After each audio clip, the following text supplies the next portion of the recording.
ए विशेष विश्लेषण में स्वागत छे। जते हमर एकमात्र उद्देश्य छे प्राचीन राक्षस आ नरक के ओई घिघियायल मान्यता सबके पूर्ण रूपेण खंडन करब, जकरा समाज सदियों से मान्यता आवी रहल छे। और ई कोनो साधारण गप नहीं छे, बल्कि मानव मनोविज्ञानक ओ जटिल प्रतिबिंब छे जे ब्रह्मांड का गूढ़ रहस्य खोलकर रखी देत छे। आओ बिना कोनो देरीक सीधे विषय पर अबै छी। मुदा एक बेर सोचू की होइत जेकरा हम सब आय धरी केवल राक्षस या दानव मानत एलौं, ओ वास्तव में प्रकांड विद्वान आ महान वास्तुकार होइत। ई एकटा अहन अवधारणा छै जे प्राचीन हिंदू ब्रह्मांड विज्ञानक सदियों पुरान सबटा सांस्कृतिक मान्यता के एकदम से पटल के रखी देत छै। त ई विश्लेषण कोना आगू बढ़त से एक बेर संक्षेप में देख ली। पहल, बुराइक मिथक से आगू। दोसर, प्राचीन प्रजातिक रहस्य। तेसर, महातल। चारिम, रसातल। पांचम, पाताल। आ अंततः छठम बिंदु, नलक कर न्याय आ शुद्धि। तो बुराइक मिथक से आगू बढ़ैत ई बुझब बहुत जरूरी छै जे हमर पूर्वधारणा सब कते साबित छै और ओकरा खंडित करब किएक आवश्यक छै।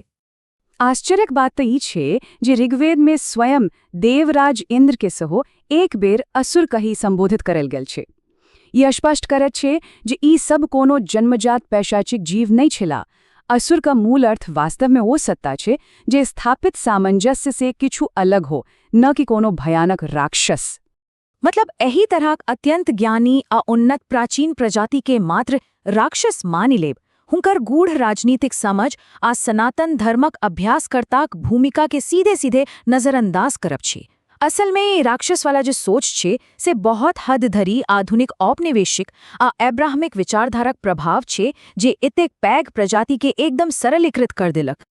आप प्राचीन प्रजाति सभा का रहस्य दिस आगू बढ़े छी जे वास्तव में महान विद्वान आ वास्तुकार छला। हिंदू ब्रह्मांड विज्ञान में जीवनक जे अद्भुत विविधता स्वीकार कल गेल छै से सच में चकित करे वाला छै। एक दिस माया सँ रूप बदले वाला दानव छथि, तो दूसर दिस राजा बलि जकाँ नैतिक रूप से एकदम जटिल दैत्य जे परम धर्मक साथ शासन करैत छला। आ राक्षस हुनका तो अद्वितीय शक्ति वाला हाईटेक हाइब्रिड मानल जा सकैत छै।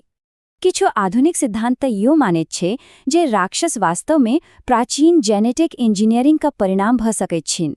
होमो जुलुएंसिस का खोज सँ एकर क्रेनियल या कपाल संबंधी समानता का बात उठैत छै।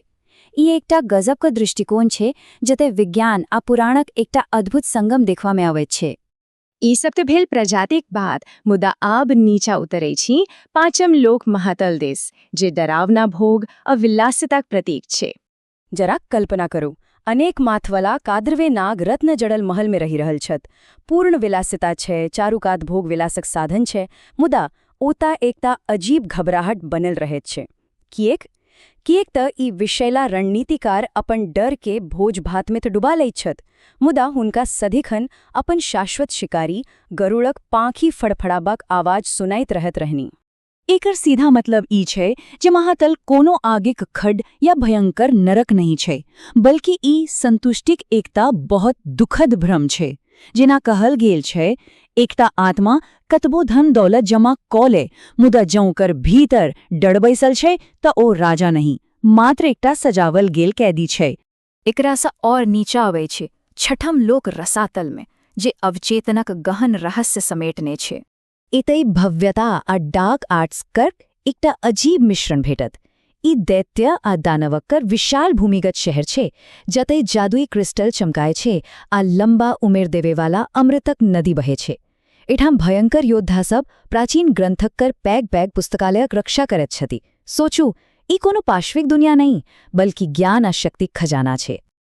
आ आश्चर्यक बात ई जे एते समय गति सेहो एकदम से बदली जाइत छै। पृथ्वी का सैकड़ों या हजारों वर्षक बराबर रसतलक मात्र एक दिन भय सकैत छै। ई टाइम डायलेशन एही लोक के रहस्य के 1000 गुना और बेसी बढ़ा दैत छै। अब पहुंचे छी सातवां और सबसे नीचुलका लोक पाताल में, जकरा प्रकाशमान शांति कहल जाय छै।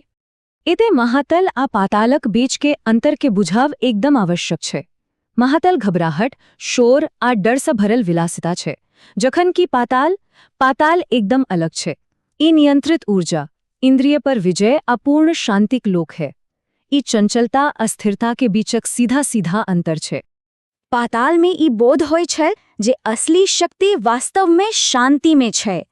एतय 5 लाख नाग राजा पृथ्वी के धारण कहीने छथिन। हुनका सूरज कर प्रकाशक केनो आवश्यकते नहीं छेनी, क्याकि हुनकर माथ पर जे मणिरत्न छै ओ स्वयं भीतर से प्रकाशमान छै। ई पूर्ण रूप से आत्मज्ञानिक प्रतीक छै जेतय बाहर के किच्छु नहीं चाहिए। एही लोग सबसे बाहर निकले का आप बात करी छिए एकदम अलग विषय पर, नरक, जे न्याय और शुद्धि का स्थान छै, यमराजक लोग। एतय हम सबके पश्चिमी मान्यता से पूर्णतः अलग भ क सूचे पड़त। पाताल लोग ऐश्वर्यशाली आ मनोवैज्ञानिक धनक लोग छे, जखन के नरक केवल कर्मक आधार पर देल जायवला दंडक एकटा अस्थायी स्थान छे। ई दुनू एकदम भिन्न अवधारणा छे। नरक में यमराज आ हुनकर लेखाकार चित्रगुप्त के देखरेख में समानुपातिक दंड का सिद्धांत काज करैत छै। मतलब जेहन पाप तहन दंड। चोरी लेल तमिस्र, धोखा लेल अंधतामिस्र आ जीव हत्या लेल कुंभीपाक, जते खौलैत तेल में सजा भेटैत छै। ई ब्रह्मांडीय न्याय प्रणालीक एकटा अद्भुत मुदा कड़वा उदाहरण छै। मुदा एतय सबसे पैघ भ्रांति जे दूर करबाक छै ओ ए जे नरक कोनो अनंत शाप नहीं छै। ई कोनो शाश्वत या परमानेंट सजा नहीं छै। ई त आत्मा के पुनर्जन्म सँ पहिने शुद्ध करबाक लेल एकटा अस्थायी चक्रीय स्थिति छै ताकि आत्माक विकास भ सकै। एकरा सजा सँ बेसी सुधारक एकटा प्रक्रिया मानू। त अंततः बुझबाक बात ई छै जे मनोवैज्ञानिक लोक में धनक पाछू भागब सेहो ओतबे बांधय वाला छै जतेक नरक में कर्मक दंड भोगब। असली मुक्ति त दुन्नो सँ बाहर निकलबा में छै, पातालक ओइ सुनहला पिंजरा सँ सेहो और नरकक अस्थायी दंड सँ सेहो। त ई विश्लेषण खत्म करैत काल एकटा पैघ प्रश्न पर विचार करू कि वर्तमान में मनुष्य अपन महातल स्वयं त नहीं बनावा रहल छिए, कि हम सब आधुनिक विलासताक सजावल गेल पिंजरा में फंसी रहल छिए, या असली मुक्तिक ओही प्रकाशमान शांति के खोजी रहल छिए। एही विचारोत्तेजक विवेचना में हमरा संगे रहबाक लेल बहुत बहुत धन्यवाद।